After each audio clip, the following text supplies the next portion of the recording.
I think we're pretty much close to being all there. We're just going to have to rely on you introducing yourself by the label on your computer and getting an understanding of who's there, because it's a big grouping. I'll just also give you some insight for the next one, and probably the final one for the year is going to be on December the 4th from 11:30 till 1 p.m, a 90-minute session, but it's going to be picking up on where we were at the April session, which was looking at how much impact COVID's making on our processes as facilitators, moving to virtual. I want to look back at the year that was and have a look forward to the year that's coming. And I want to rely on industry people, I want to rely on leaders, and I want to rely on people in government at various levels. So I want to bring a bit of a grouping together for that conversation, and we're going to unpack a lot of those challenges. And what have we learned? What have been some of those key insights that are going to add an invaluable process to us going forward? Some say we'll never get back to face-to-face like we ever did in the past. It'll always have a tinge of the virtuals. So it's going to be interesting conversation, and there's going to be a couple of surprise packages in terms of presenters on that one. All right, so welcome aboard. We've got Steve McGuinness, who's going to be running the dialogue side of this, and we've got my brother from a different mother. When you see us, you'll get a sense of, you'll know why. We've got Brad Rillat, and he's going to take us through the outward mindset. Also in the room here is Jamie Nichols, who's working with us as the co-chair for this year. And Julie Sparks is an apology for not being able to come to this one today. Gentlemen, I'm going to hand over to yourself, Brad. Thank you, Nick. Over to you, Steve, to get us underway.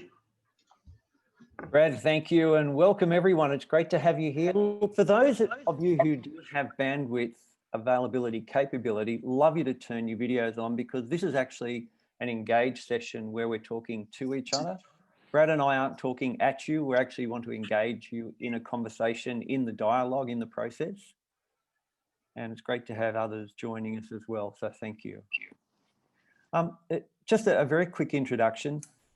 My company is called Peak Global, and we've been working with the community of practice now for a few months and participating and sharing and just loving the energy that this community is generating.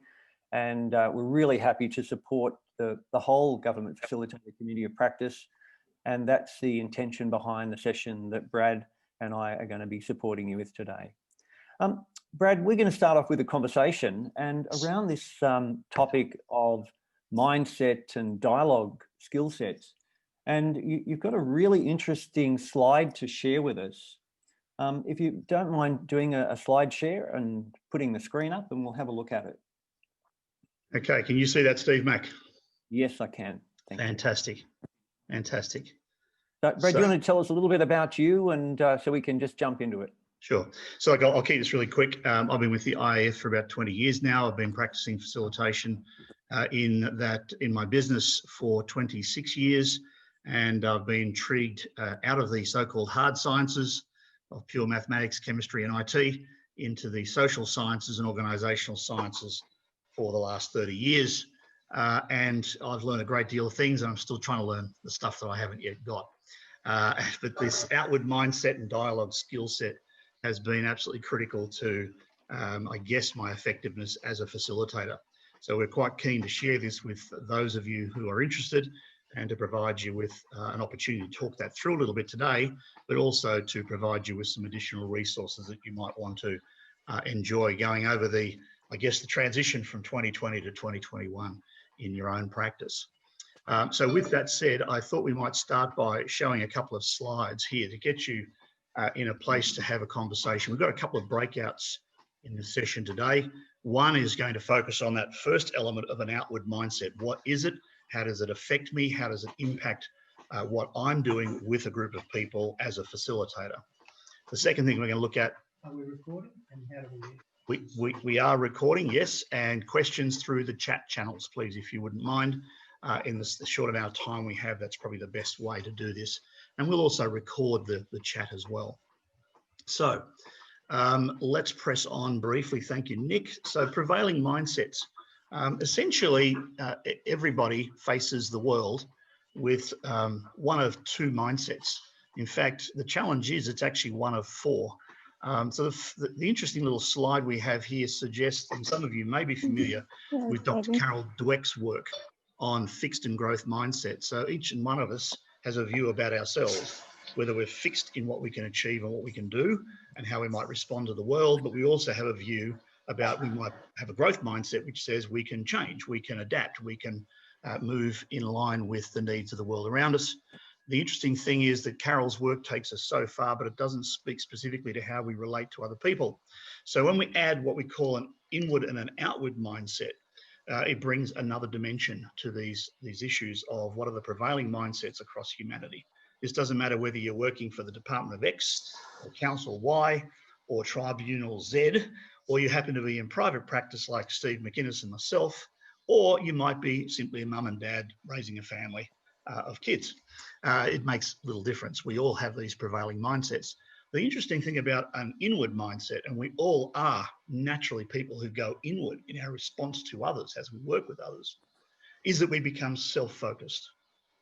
And when we become self-focused, it's usually at the expense of those that we're in relationship with.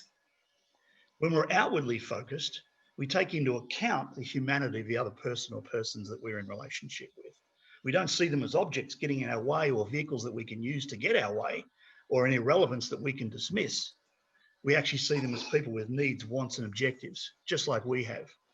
And interestingly enough, when we can engage with them on that level, we discover that we can be helpful to them. And when we're helpful to one another, guess what? It's a natural form of collaboration. And so stunningly, organizations today are looking for that quality. They're looking for that natural helpfulness to one another, as opposed to us being very naturally defensive and self-justifying in the way we engage and interact with each other. So a very quick description of the prevailing mindsets, Steve. Did that answer your nominal question, my friend? Yes, yes. Well, and the other axis there about the growth and fixed mindset, the work of Carol Dweck, who is a psychologist who is actually preeminent in this field and written several papers, books, and one of the established authors in the field. She's actually started this whole movement around how we engage with a world that's changing, and to be able to acknowledge and recognize that we all want stability, but we all face uncertainty.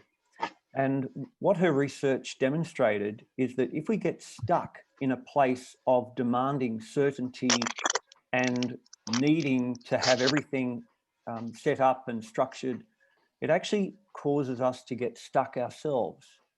And she's said that if you take a mindset which is focused on growth, then you are more able to be flexible, adaptable, agile, and move with people.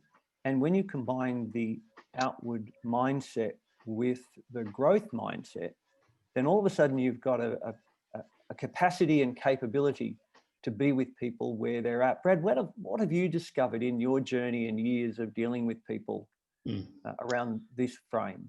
Yeah, so Steve, great question. And typically what we find is that when we're inward, we naturally invite from others the very same. So when I'm self-focused and self-justifying and defensive, I invite from people around me the very same set of thoughts, feelings, and behaviors.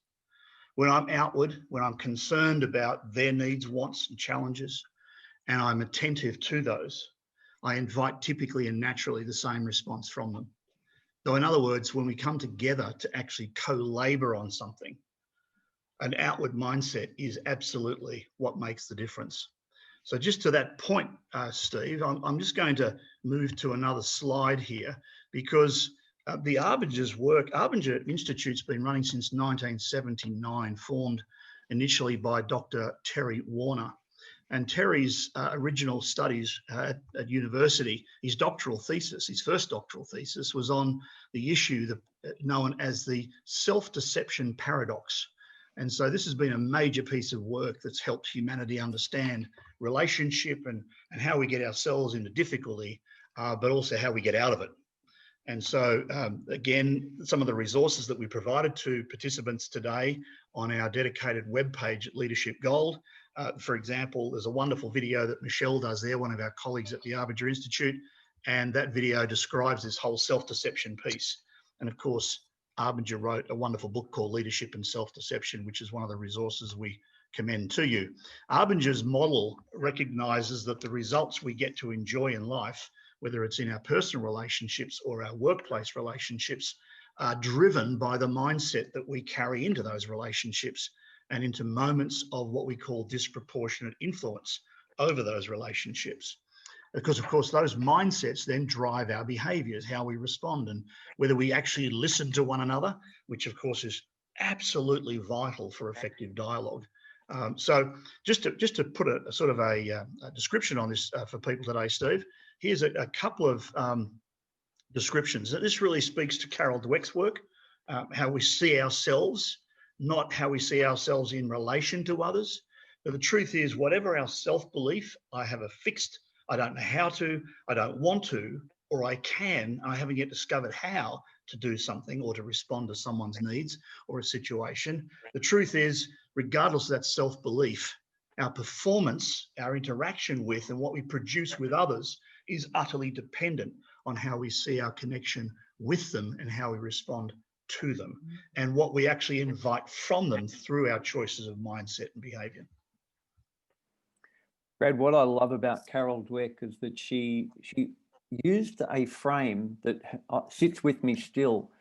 And she said, the way that you turn a fixed mindset into a growth mindset is by adding one word to every self-limiting sentence that you might think or share with others. Absolutely. And the one word is yet. 3 letters. Yeah. And if someone says to you, oh, can you help me with this? And you say, well, no, I can't do that. Or I don't have the skills for that. And she said, well, hang on, that's limiting. What if you put the word yet onto it and see what happens? Amazing, isn't it? I can't do that yet. Or I don't have those skills yet. Can I just share with you, Steve, and with our friends today? We've been doing this work with a primary school in Sydney, years 5 and 6 students. And a young girl one day said to me when I was talking with her and her friends, her colleagues, her students, you know, this person in year 5 she was, and she used that exact same language. I said, how, you know, it was just all to do with how she's helping at home and how they're playing with the other kids in the schoolyard. And she said, yeah, we haven't worked out how to do that yet. How to not hurt one another, how to not get argumentative with one another, how not to, you know, to rip the toy out of my sister's hands. So it's an amazing, and a very powerful set of words. So with that in mind, let's move a little further because we'd like to get our friends into these breakouts pretty quickly. Dialogue's a very interesting space, and I was intrigued into it back in the late 80s, early 90s by the work of a physicist. The physicist, and we've got these references for you folks in the slide deck and at the end of this presentation. So we'll make sure that Nick and Jamie and Julie get the slide deck and they send it on to you for those of you who want it. And likewise, we'll have the recording for you so you can come back and listen to this if you so wish. But the physicist's name is David Bohm, B-O-H-M, and he wrote this seminal book called On Dialogue. And he informed then subsequently a number of, you know, really quite learned practitioners and academics and thought leaders. Another one being William Isaacs or Bill Isaacs, who wrote enormously a book called Dialogue, the Art of Thinking Together, which is just beautiful. These are wonderful works and they're all in our resources for you. The other one that sort of some of you might be a bit more familiar with is the Fifth Discipline, which Art Kleiner and many others, Peter Senge and so forth, were you know, sort of the co-authors of this collection of work, and Bill Isaacs, some of Bill Isaacs' work is available in that. But let's look at this area of debate and dialogue. Very interesting. We just thought to provoke your thinking. We've given you a few somewhat formal definitions out of dictionaries to the word debate. Really interesting.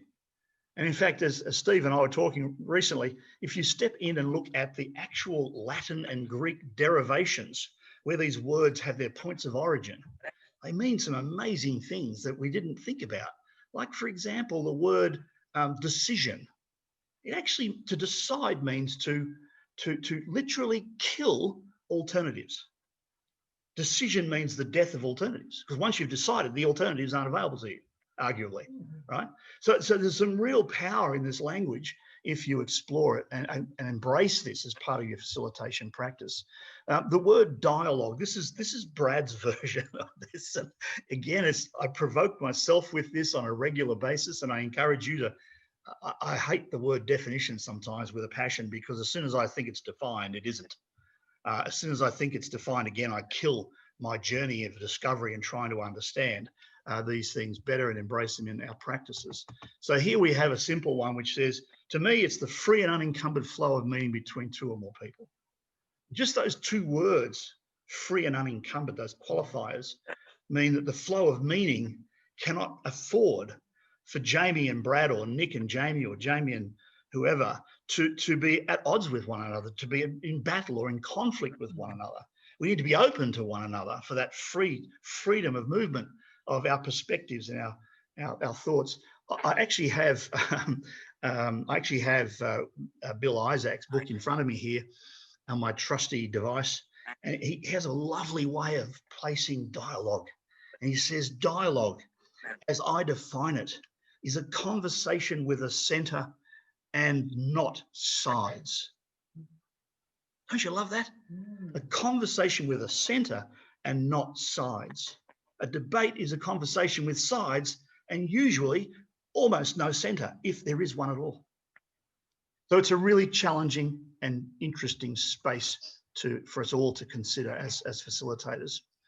Brad, you're really now moving into an amazing space of the work that we do, because there's one other dimension of dialogue that I think is really essential as a facilitator, which is the word curiosity. Absolutely. Because as facilitators, we need to be curious about what's happening. Yep. We need to be curious about what's happening in the other, what's happening in the room, what's happening in the context. For myself as well. And in myself, and never to make assumptions where we think we know. Yeah. And that's, I think, one of the most powerful aspects of being a facilitator, that you always need to be constantly challenging and checking. Yes. What am I paying attention to? What am I assuming? And how curious am I to be uncovering more of what's happening? And we use dialogue as the process for doing this. Absolutely, mate. Absolutely. And in fact, one of the key principles where we teach, and I've been teaching dialogue for 20 odd years around the planet, one of the key principles that we apply is for people, when they face these moments of these crucial moments of disappointment, disagreement, misunderstanding, when we're setting goals, we're solving problems, or indeed we happen to be fixing, sort of making decisions or receiving or giving feedback to one another. These crucial moments are incredibly powerful. But the interesting thing is, the principle that guides our efficacy, our influence, and our impact for others is the degree to which we suspend our judgment and engage our curiosity, to the point you just made, Steve. And that's one of the things we're all challenged by, because we all have an opinion about everything. Even as a so-called neutral facilitator in the room, we have an opinion about what's going on in the room. We have an opinion about the topics that people are discussing in the room. And it's quite challenging. So a great point about curiosity. Of course, the antithesis in many ways is that judgment, which we naturally bring. And of course, we're naturally encouraged by the world around us. We're influenced by the world in doing so. So look, let's just have a quick look so we can get people into some conversation. Here's a dialogue model. This is a derivation and a development that I did quite a few years back, based on work that I've been doing with colleagues like Terry and the Arbinger Institute, Vital Smarts, David Barnes, Bill Isaac's work, etc., over many years. And the questions on the right-hand side are a very, very powerful set to help facilitators, as not just facilitators, but people, as we navigate life in our families and with our friends and colleagues and in our business, etc. These are powerful questions. So 3 sort of steps. What do I do before one of these dialogues, and what do I do during it, and how do I handle it afterwards? It's a simple chronology, 3 big sections or chunks and a couple of lines on the page. The first thing to do before is to work on me, not the others. It's to get an open, develop that outward mindset. Here are some questions that will help me with that. I'm not going to go into them right now, but focusing on intent, mastering the narrative that's going on in my head. And of course, all that that's bringing often is a deception. And the language I like to use here is in most of these crucial moments, most of my stories, my internal narrative, are inaccurate and incomplete. They're not right or wrong, bad or good. They're inaccurate and incomplete. And there's the curiosity trigger. If only I could make it more accurate and more complete, more comprehensive, a richer narrative that includes others, then I've got more that we can do together, more choices to make. So work on me first before the conversation or the dialogue. The second thing is to focus on what is the purpose of the dialogue, and it's for meaning to flow between people. That's its purpose. So at the middle of this target is our shared meaning. What accelerates the sharing of that meaning is psychological, emotional, cognitive, and social safety. Do I feel safe, and do others feel safe with me? And so that safety is interfered with when we get defensive with one another, when we get into that self-justifying kind of way of being, which says, you know what, I'm going to force you to my way of thinking. It's called violence in this communication sense. Or I'm not going to say anything. I'm going to withhold my meaning, which is called silence in this sense. So when we go silent or when we get violent in our communication with one another, we damage the safety that exists before us. And so when safety contracts and defensive routines enlarge or take a dominant position, the flow of meaning gets what? Turned off. It gets reduced. So the way to open up the faucet for that free and unencumbered flow of meaning is to maximize the amount of safety that exists between us. So the way to do that in part is this. I've got to share my meaning first as a leader in the conversation. And that's one of the things that I think facilitators are really good at, leading the conversation. And so they show the way. They pave the way for others to share their meaning in a similar fashion. And so if I do a good job, a healthy job, a respectful and purposeful and skillful job of sharing my meaning with tentative language, not hyperbole, of course, then I'm encouraging others to do what? Exactly the same, right? I'm encouraging them to share their meaning in a way which is commensurate with the model I established. And of course, once we've done enough, once we feel we have a rich and full and comprehensive view of whatever the topic or the issue is, then we can say, well, okay, what are we going to do together? How are we going to close this gap? How are we going to pursue that goal? How are we going to resolve that tension or remove that problem from our work together? I won't go into all the fine detail. It's there for you as at your discretion. How's that going, Steve? I've lost you, Steve. You're on mute, my friend. Brad, I would love to now move into breakout rooms. Thank you. I agree with you, my friend. So we have some breakout group roles. These are for your benefit, folks. So feel free. We've got 3 roles, and you can take one or all of them. It's up to you. So we're looking for someone in each of these breakouts. We've got 24 on the call today. So we'll probably have 4 or so breakout groups, maybe 5. We'll see how we go. And so we want someone to take the role of facilitator to encourage the conversation and make sure you keep an eye on the time and that you're focused on the questions.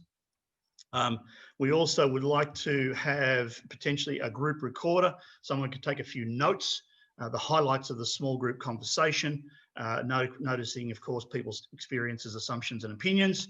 And then, of course, a reporter. When we get back to the main room here, we might ask for, Steve or I might ask for 1 or 2 groups to report the highlights, their insights and discoveries from the session. And of course, you could be either of those or both of those as well. So in the breakout groups, this first one, we're going to focus on this outward mindset.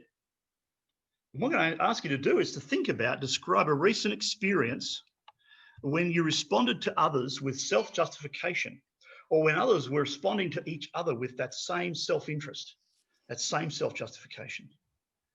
And at that time, what were you thinking? What were you feeling as a facilitator or a participant? And then what did each other invite from each other by that behavior? What was the impact on the group? Did it move the group forward? Did it retard the group's progress on their objective? So that's one question that you might like to consider in your conversation. The next one is, when you're in your next facilitator role, what questions could you ask your client, your convener, the person that you're working with, and indeed workshop participants that reflect your choice to engage with an outward mindset? That's a very powerful question. And then lastly, if you have time, what are the key principles and of course, major practices that are at the very core of an outward mindset.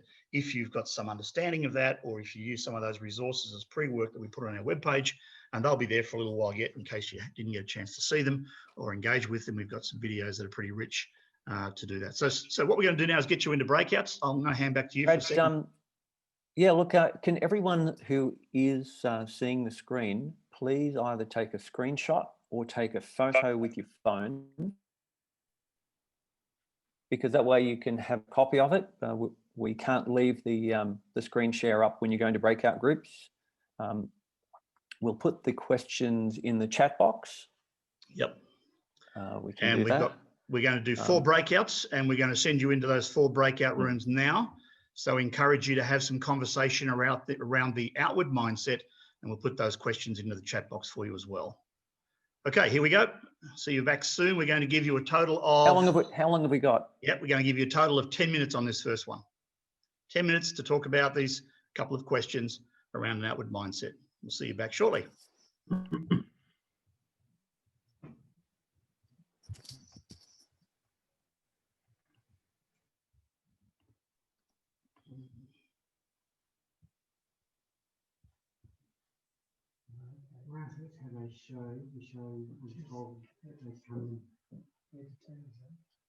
Oh, this is as easy as can be compared to Teams, mate. You haven't got channels with weird names in. It's just ridiculous. Yeah. Okay. Brad, Megan said that she can't join a breakout group because she's driving. That's fine. And hey, Megan. Vicky. And Vicky? And Vicky, we don't know what her situation is, but she hasn't joined a group yet either. Yeah, okay. All right, so I've just stopped screen sharing for a moment. Yep. Great. Megan can talk to us now. I can see that she's got a microphone on. Hey, Megan. Can I say congratulations on being our regional director again for another 2 years? Can I say that? Can you hear me? Don't fall off, don't run off the road. We're very happy to, Megan. It's Jamie here. Yeah, can't hear you. Let's get you back to breakouts. And apologize, message to all. And there's the... No, we still can't hear you, Megan. You're a faint voice in the background.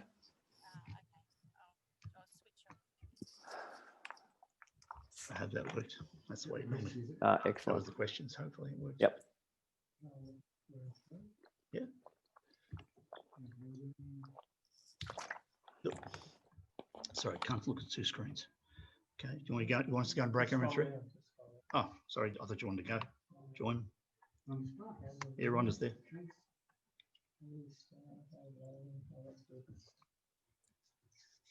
Christopher Ross. Of course, you have to accept, don't you, to go into the Zoom meeting as well. It's like a 2-way thing. Oh yeah, you've got to accept to go into the breakout room as well. Yeah. Some people who walked away. Yep.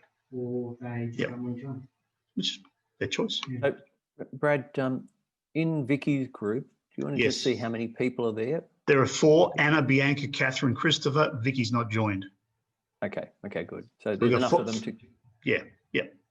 So we've got 5 in room 1, 4 in 2, 4 in 3, and 4 in 4. Okay.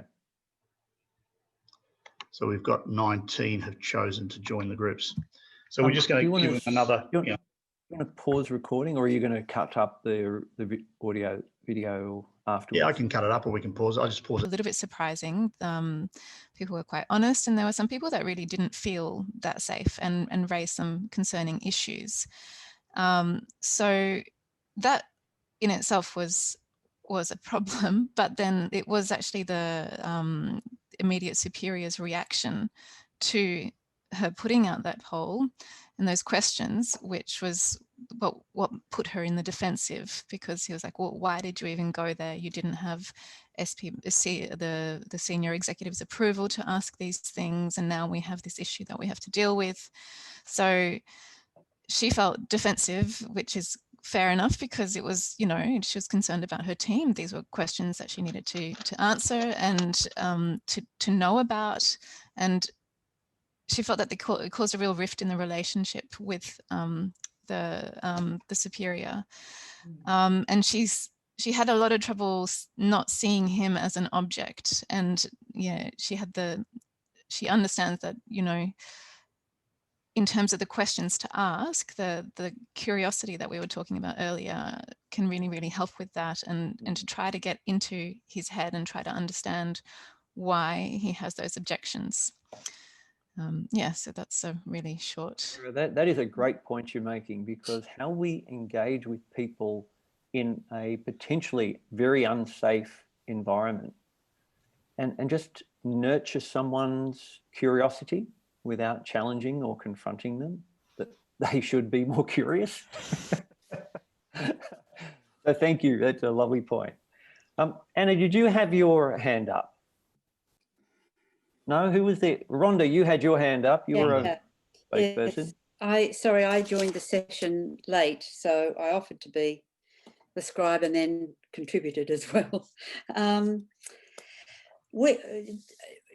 We focused actually through something Dave brought to the discussion around the agenda, and he feeling, if I've got this correct me, Dave, if I'm not 100% correct, and I'm not looking down, I'm looking at Dave on my screen. Around feeling a bit defensive around the agenda that he'd designed when somebody kind of questioned it, and fell back to thinking, well, that's the agenda. Is that right, Dave? Yeah. And so we ended up, Dave talked about the conversations that we have in our head when we are challenged by people in our meetings. And I mentioned hiding behind the agenda at times when I haven't quite worked out what's going on. Well, I'll stick to the agenda that I spent days designing. And then Lou raised the issue of, she likes to have the agenda. And if we talk about safety, I think she was also saying she felt quite safe by sticking to the agenda. So maybe there's safety there. If we don't go out. And we came back to, it was Bronwyn. We moved on to question 2, asking what could we ask of the groups to prevent that defensiveness around ourselves and the agenda. And the conclusion was more regular check-ins around our interventions, just like we do if we're coaching, you know, am I on track? So that we hear from the group, and we're not, I hope I've got this right also, Bronwyn, that we hear from the group so that we're always checking in and it's coming from them, and the understanding was this is the outward mindset, that it's actually coming from them to help guide us what we ought to be doing within the confines maybe of an agenda. Hope that's covered it. Great. Thank you, Rhonda. The others, yeah. And, you know, it's a really interesting challenge when we're all confronted by an agenda that seems to be unraveling. Yes. And to be able to hold that sense of curiosity, and something I've learned to do is to simply say to myself, well, hang on there. Oh, we've lost you. you, Need to Steve. plan to get our heads in the right space. Can you hear me now? Got you back again, mate. Thank you. What if I just gently put the agenda aside and, as Rhonda said, just ask the group, where do you think we need to go? And what you're doing is you're actually handing responsibility back to the room, back to the group, to allow them to engage in meaningful dialogue with each other, not with you, because it's not about you and them, it's about them and our role in supporting them. And all of a sudden, the agenda takes on a different life. And that way, I believe, we become more of service and use to the group. Steve, if I may just add for everyone's benefit here, the Arbinger Institute, who are the experts in outward mindset on the planet, they have what we call 5 tactical questions and 5 strategic questions. So let me just offer you the 5 tactical questions, because they speak volumes to what Rhonda and yourself have just mentioned. So when a group is going off course, or at least as the facilitator, Rhonda, you know, we've all felt this, haven't we, right?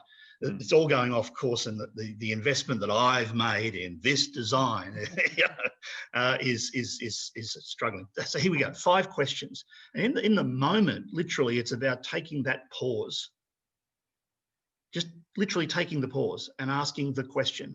And these are very simple questions, and they're recursive, which means that they can be applied at all levels of organisation, in any context, with your kids, your family, your community, etc. The first question is, what are you trying to achieve? Now, of course, in the context of a group you're working with as a facilitator, you can say, well, so let's just take a pause for a moment and check how we're going. What are we trying to achieve here today? Now, one of the things I do quite a lot is if I'm working with a board or a C-suite or executive team, I ask the team members that are in the group. So I'd say with Jamie and Nick here, I'd say, okay, you two boys, turn to each other and ask each other these questions. So I pair the group up. Okay. So my job is to focus on the process by which they get to understand each other better. Yep. Not to be the facilitator of the group now, but to actually create the space for these 2 or 4 or 12 people to pair up and have that conversation. So ask each other, what are you trying to achieve in this meeting at this moment whilst we're in conflict or we're off track? Jamie? So just a voice in the background, Brad. Jamie, I think you're almost giving people permission there because you're realising that you're off track. They probably realise you're off track. Yeah. And you're saying that cause effect. Yeah. What do we want to do here? Checking in with the sponsor as well is probably always a good thing to do as well. Yeah. Beyond the person running the show. And I think it's that giving it permission to say, well, yeah, what are we doing? Do we need to reset that agenda? Correct. Now here's the challenging piece, Jamie, right? Am I, as the facilitator, willing to be vulnerable to that? Yes. Because we all know, don't we, those of you who've had some experience of facilitation, that anything could emerge, anything, including more conflict, right? So that's the whole point. So there's more questions. Here we go. What are you trying to achieve? First question. Second question, why is that important to you? So Jamie asks Nick, Nick asks Jamie, why is that important to you? Get behind the first response. This is called active listening. The next question, which is informed in part by that response, is, so what will that get you? What will that get you? And the fourth question, at this point in time, how might I best help you with that? How might I best help you? That's true collaboration. That's true outwardness. That's me saying I'm prepared to adjust my priorities in this moment to be helpful to you. Now I'm taking your humanity into account. I'm taking your goals, your objectives, Jamie, into account. I'm taking your challenges into account in what I next do, my next step here. And as a facilitator, Brad, you're also recognising that dialogue is very important. Yeah, absolutely critical. There's an expression I just shared with Nick while you were in breakouts, and Nick and Jamie, and that is, dialogue takes time. Everything else will take you longer and cost you more. Everything else. Debate, discussion, chin wagging, having a coffee over it and not really dealing with the issue but being nice to one another. Everything else will cost you more and take you longer. Right? Now, the fifth question is what? So those first 4 questions are all about being helpful to one another. We call that collaboration, of course, in corporate speak. But what we mean here is co-laboring on something that we can't achieve by ourselves. We can only achieve together. The fifth question is the personal accountability question. It's not Nick, my boss, holding me to account. You hear that language, that forceful language?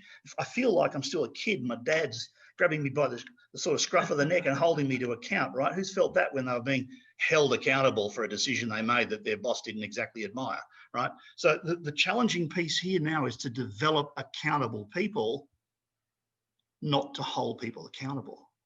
That is a very, very different approach to the humanity in our organizations, is to develop accountable people. And the way you do that is with this fifth question.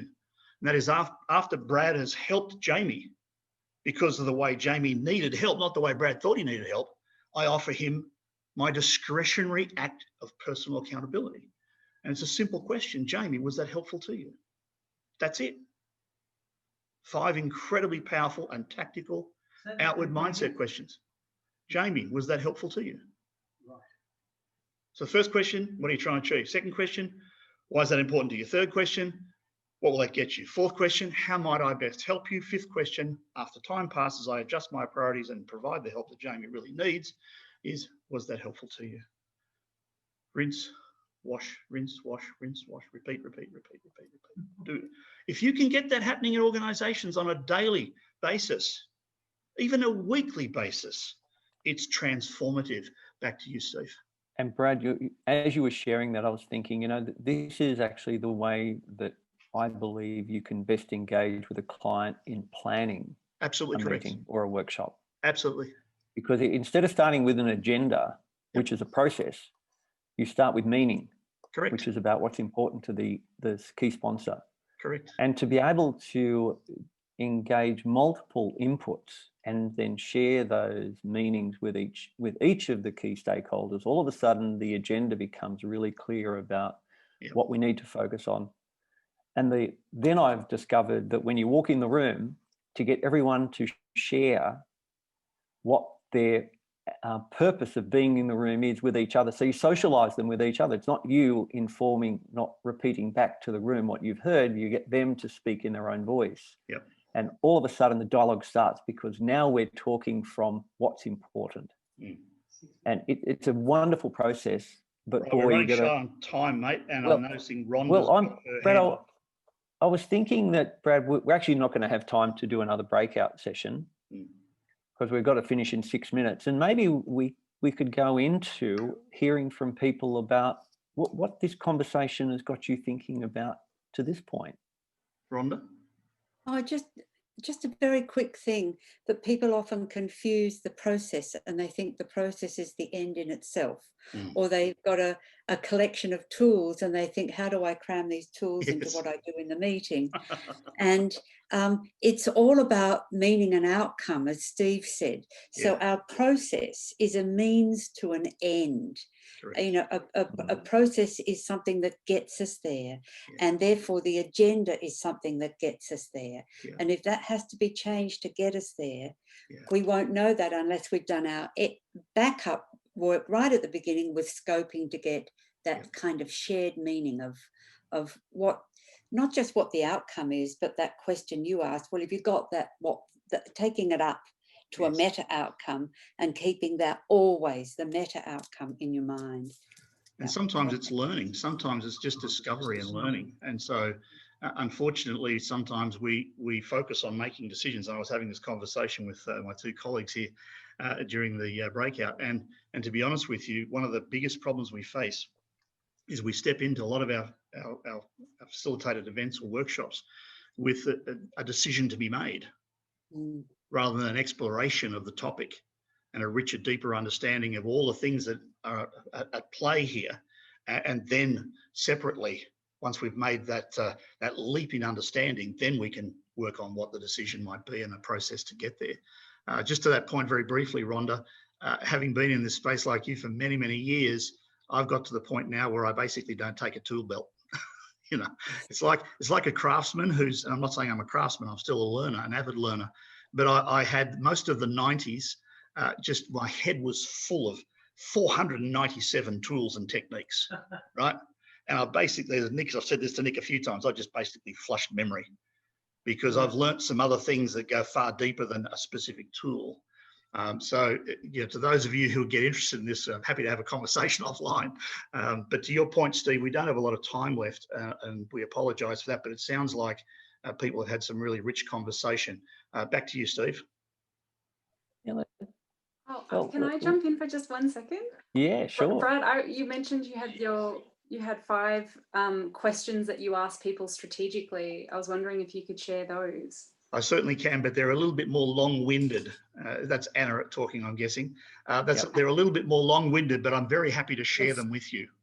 Okay, because that'd be great. What I'll do is I've got a handout that I use for clients with the 5 tactical questions and the 5 strategic questions. So I'll make that available to Nick here, and he can share those with you, or I'll put them on the web page that we created for GFCoP. So definitely happy to share those with you and everyone else. Thank you. Cheers. Rebecca. Actually, I was just alluding to what you were saying here about sharing. I wondered whether or not I did the pre-course videos, and in there was the style under stress test and the Arbiter, the mindset audit. And there was kind of like something, certainly with the style under stress, there was sort of like some kind of information about looking at the conversation, you know, crucial conversation skills, etc., that you needed. But with the mindset audit, there was sort of nothing to gauge what the outcome was for that. I just wonder whether there was anything you could share with us later after. Very quickly, I'll just share you this. After 30 years of gathering this kind of data, Rebecca, the Arbiter Institute globally has identified a very specific pattern, and we call it the blindness, the self-deception blindness. Now, what it means is that basically on that mindset audit, you have this dichotomy and a sort of graded scale. You've got this deep inwardness, an inward mindset where we're self-justifying, we're defensive, there's silos, there's blame, there's conflict, and we've got this outward mindset where there's true collaboration, accountability, etc., etc., etc. Now, in between that, you've got this kind of typical graded scale, let's say a 0 to 10 or a 1 to 10, sort of like a scale. What most people over 30 years have reported is that they see themselves more outward and their organisation more inward. Okay, does that make sense? So my view of my colleagues and my organisation is you're more inward and I'm more outward. I see myself as somewhat more outward and you somewhat more inward. That gap is huge. It ranges from between, I think it's 6.8. I see myself around the 6.5 to 7, but I see my organisation around the 4 to the 4.5-ish. So there's this huge, deception gap that exists. The organisation, of course, its biggest struggle is to move people from its organisation from a perceived 4.8 or 5, so through to its fullest potential. So with that, I hope that's useful. Happy to engage offline, and it's over to you, Nick. And just while Nick's about to wrap up for us, could everyone please, if you wouldn't mind, just put something in the chat box about, has this been helpful to you? Okay, thank you all. Fantastic session, unbelievably good. Love the detail. And it's also indicating the mix of the COP that we're putting out a range of theoretical issues, method issues, tool issues, practical common sense stuff. So we'll continue that. As I said, if we could raise our hands and say thank you to those two presenters. That was a fantastic session. Our next one's 4th of December. It's 11:30 till 1. And it's reflecting on that year that was, that of being year 2020 with the COVID, with the move from face-to-face to virtual, and what's going to be happening and what's going to be impacting us next year. We'll be running that with 2 or 3 panelists coming out of leadership, industry and government. So we'll take it from there. Thank you all for your patience. Thank you for sticking with us. And Jamie, you can say goodbye too. Thank you and goodbye. Thanks for joining.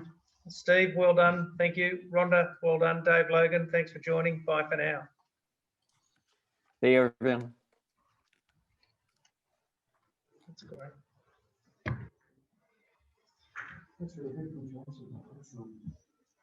Just craving Zoom.